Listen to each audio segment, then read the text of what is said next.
I want to talk a little about my IHOP journey, specifically the journey that began right as I was leaving. I left International House of Prayer staff in May of 2016. Shortly before I left, a friend of mine told me a story about a friend of his. It was the story of leadership grievously mishandling a sexual assault. It helped inform my decision to leave, and as I left staff, I began advocating for this person. I had loved the House of Prayer, but I saw behaviors that were indicative that they were on borrowed time. The way leadership was treating people was going to come back on their heads eventually. When I was in college, I had worked as a resident assistant, which also included training on how to handle situations that often occur when young adults are gathered in a place together. I was expected as a 19-year-old to do better than what IHOPKC pastoral leadership did for this young woman. I met with Nancy Hester and began appealing on behalf of my friend. Nancy even went to Mike, which in hindsight is kind of freaky. I worked for a couple years advocating on behalf of this person who had wanted to remain anonymous. I started taking my own story to leaders, trying to see who could respond with empathy, compassion, understanding, and who would understand that systemic changes needed to occur in the wake of the way that I was treated and the way that many others were treated. In spring of 2018, a news story broke about Brad Tebbett. IHOP Kansas City issued a statement that encouraged people to come forward if they had experienced sexual misconduct or mistreatment at International House of Prayer. This caused deep concern for myself and my friend that I had been advocating anonymously for. At that time, I reached out to Alan Hood because out of all of the leaders I had been trying to meet with, he had expressed the most pastoral wisdom and compassion. He was second in command at International House of Prayer as well, so I figured if anyone was going to be able to get some policies changed, it would be him.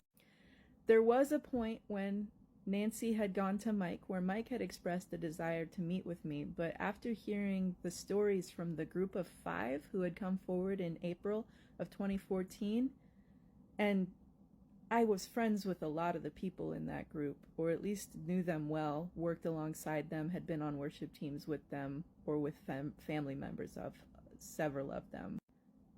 They had expressed a concern about the manner in which Mike had listened to them, or not really listened to them with a sense of seriousness when they had been trying to tell their own stories. So I declined meeting with Mike when he initially made the offer for me to meet with him.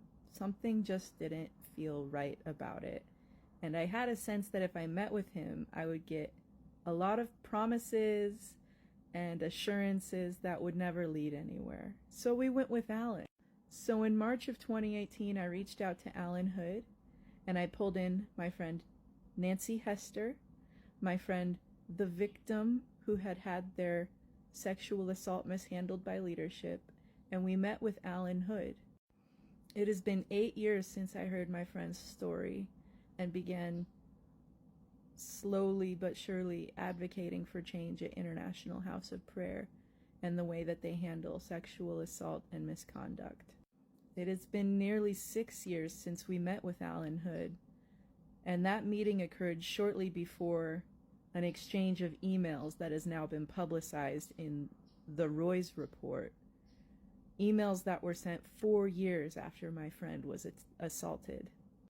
It has been a very long and painful road, helping walk with my friend to get a sense of agency returned to her after it had been taken not only in her assault, but over and over and over again in the way that leaders demeaned and dismissed and belittled and recontextualized her story, putting her under extreme scrutiny and questioning, and if you want to hear more about it, either read the Roy's report, recent articles on the International House of Prayer Kansas City situation, or go and listen to the Heaven Bent 4th season, because it's covered there as well.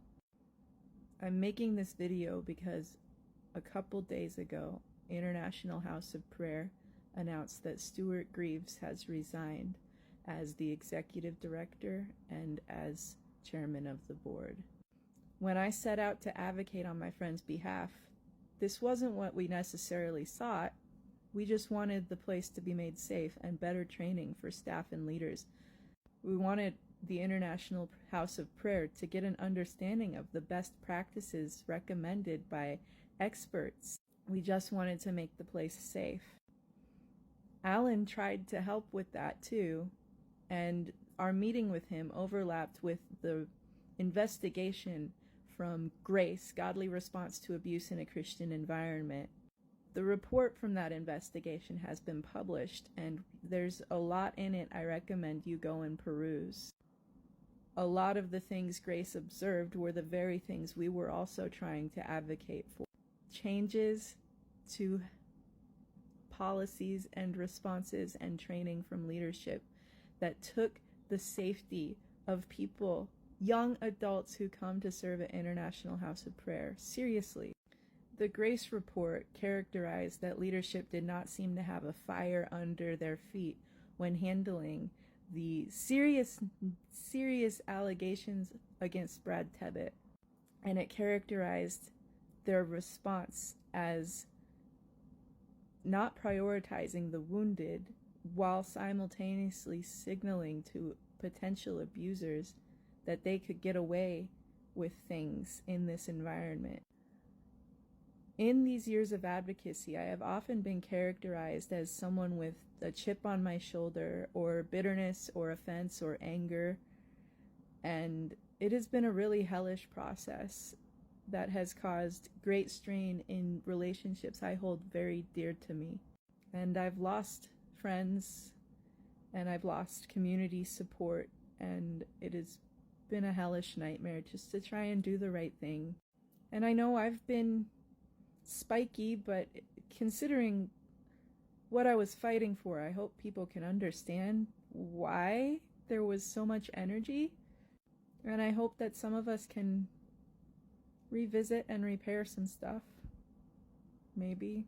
I've been holding on to things I couldn't talk openly about for a really long time, and I realized a lot of people were holding on to similar, and I was just advocating for someone else, but how much more crushing must the weight of it be for the people who had to live these abuses and then sit in silence while they watched powerful leaders get away with everything up to... There will be more, I'm sure, we learn of in the coming days. Get away with very terrible things, unaccounted for. I'm sure there are painful and dark days ahead, but it's only because of shadows that have gone on spreading. It's time for light to get shined on all that has been hidden, and it's happening.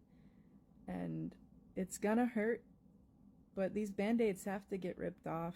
It's time for people to not have to go another day crushed under the secrecy to preserve a platform that doesn't deserve to exist on the foundation it's been built on. Truth should not fear scrutiny. I'm not gloating. I'm just relieved that justice is occurring and that people will not be harmed like this anymore, and that if the house should stand after all of this is done, it will be a safer place for it. Merry Christmas, everyone.